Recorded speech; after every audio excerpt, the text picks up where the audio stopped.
Where love and truth hide is a mysterious space, for there are many people who have never heard of such a place. Instead, they bleach their world into lust and hate.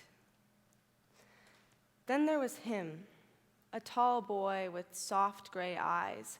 He carried himself with a certain joyful wonder. He loved mystery books and cumulonimbus clouds.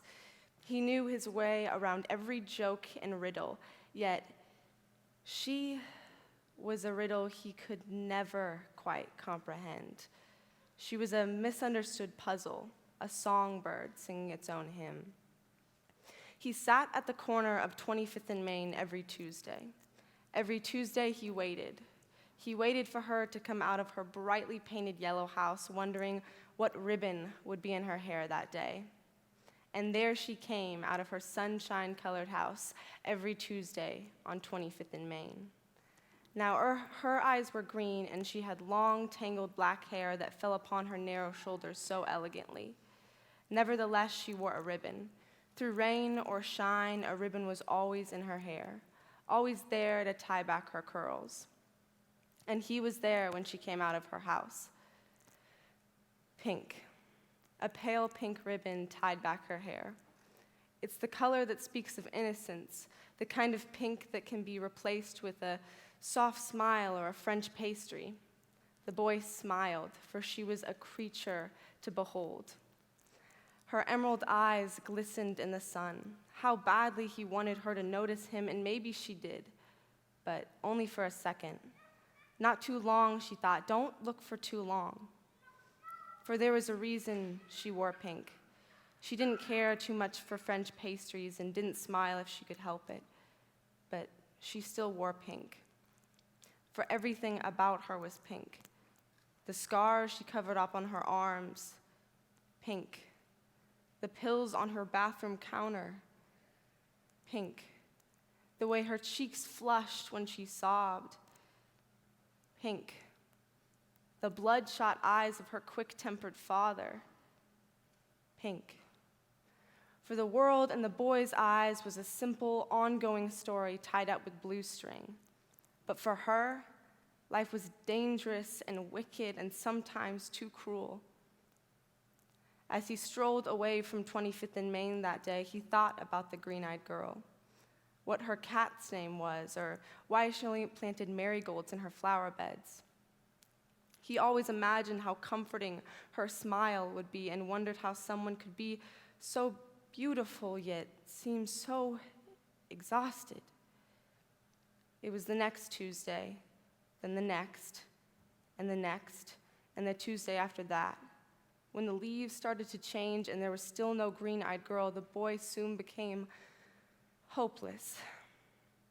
3 months since he last saw her, yet he never missed a Tuesday just in case she was there. This day was no different. As he made his way to the little yellow house on 25th and Main, he stopped in his tracks. There the girl stood, no ribbon in her hair, just wild and free, and behind her, not a little yellow house, but pink, a bright, fiery kind of pink. It took courage, but the boy finally spoke up. "What an unusual color for a house like this," he said, smiling, unable to look away from her.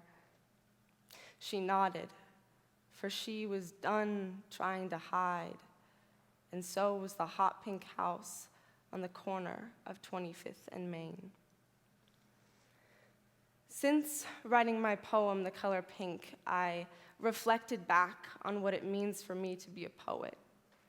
For some, it's art, crafted by their own inner thoughts and desires, a desire to be heard, to be seen, to be loved.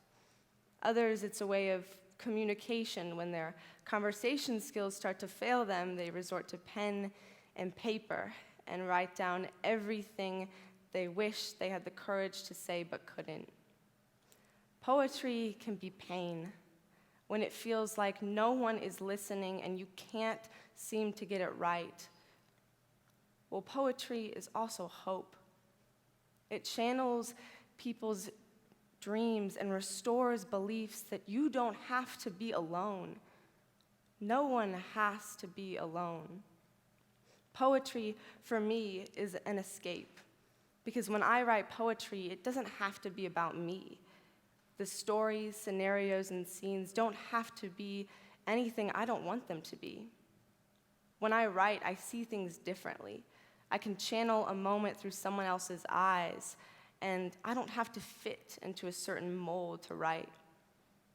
Poetry seems to seep into my world without warning. I welcome it through the edges of napkins and the palms of my hands. Poetry can take many different shapes. Some use it to cope with the world, and others use it to change it. I see words slowly fall from clouded skies, hitting the ground, just waiting for me to pick them up and turn them into something beautiful. The stories that you have the ability to create are your own. The world can't control how you see things, and no one else thinks the way you do. And that is your gift. You have the power to use words to tell a story, any story. Just make it your own. Thank you.